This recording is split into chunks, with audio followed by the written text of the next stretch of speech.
Angarido and welcome to my channel. So do your joints feel stiff and achy, making even simple movements feel really uncomfortable? If so, you're not alone. Joint pain is really common in menopause, but when you're tired and achy, the last thing you want to do is exercise, right? But what if you could stretch your aching joints without exerting any movement or energy? Well, you can. And today I am going to be revealing how you can ease your joint pain by simply holding a pose for a few minutes. There's no movement and no energy required. So stick around until the end because I will be taking you into a video to let you see exactly how it works.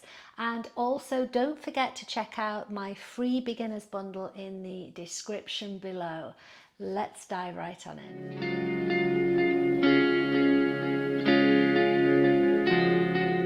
So, have you ever heard of fascia? It's sometimes known as connective tissues.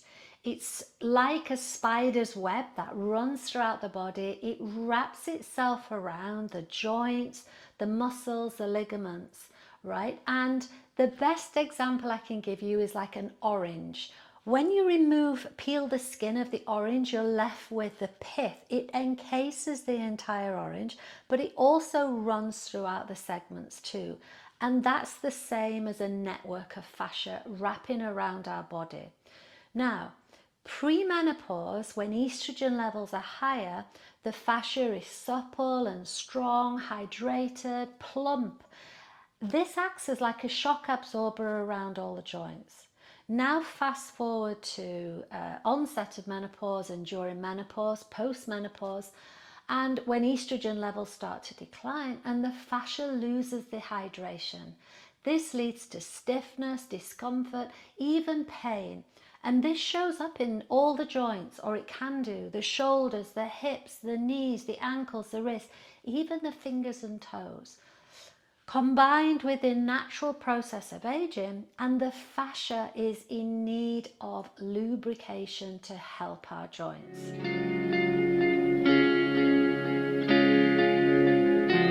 So how exactly do we stretch fascia? Right? Most of the forms of exercise, yoga included, all target the muscles. They all work the muscles. But what if we were to bypass the muscles and instead gently compress and stretch the fascia? Why would you place stress or compress the fascia? Because when you hold it for a while and then release it, you have this wonderful blood flow, a rush of blood flow carrying all oxygen, nutrients to the joint area, which plumps back up all the tissues. This increases circulation. It allows the tissues around the joints to rehydrate.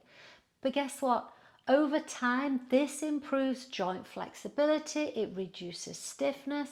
But what's truly genius is that in order to place stress on the fascia, right, it involves adopting a series of poses where you hold them for a while with no movement and there's no energy expended, right? Guess who that's perfect for? Menopausal women who are tired and low on energy.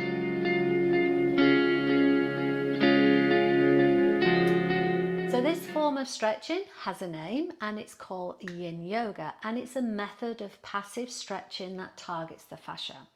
So as well as being incredibly hydrating and nourishing for the joints, Yin is a slow passive practice where we hold a pose for several minutes. If you've ever done restorative yoga, it's very, very similar. So you might use props to prop the body so you can hold more comfortable in the pose.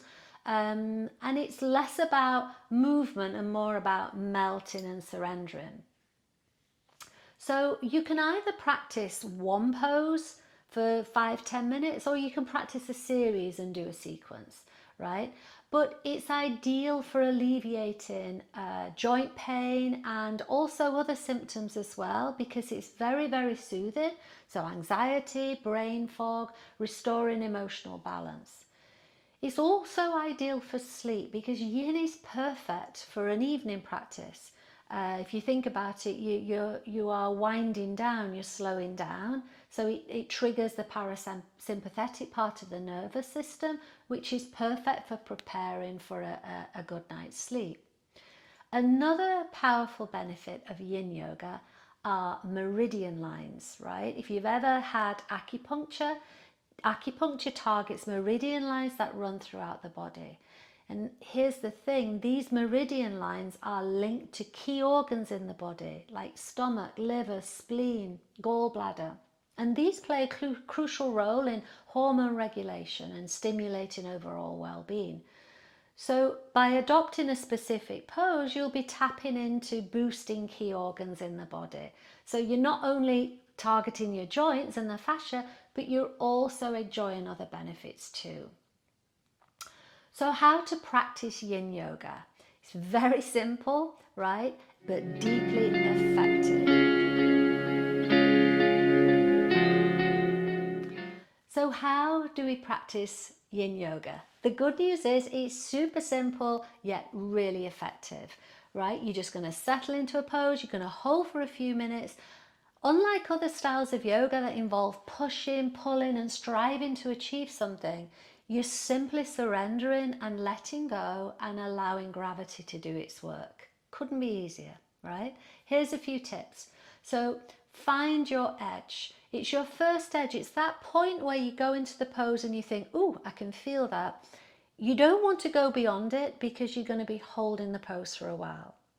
Then you need to be still. You need to resist the urge to fidget because stillness is where the magic happens. It's where that compression, that stress on the fascia happens. And then we hold anywhere between 2 to 5 minutes. You're going to stay in the pose to allow the fascia to yield and surrender. And use props, right? Props are great for yin yoga because they support your body in the pose to make it more accessible. Now, yin yoga is so versatile. You can actually practice some of the poses on your bed, right? Or where you feel comfortable. Perfect for an evening wind down or just before you go to sleep, right? Give it a go. Okay, so ready to check it out? Stay tuned for the next video that's coming up. It is designed for menopause joint pain and it targets shoulders and hips using this passive stretching method, which is yin yoga. Also, don't forget to download my free beginners bundle. It's packed with tips and advice and videos, everything you need to start your menopause yoga journey. Thank you so much for watching. Hopefully I'll see you again soon. Drop me a comment, let me know what resonated most with you. And don't forget to like or subscribe to the channel. Namaste.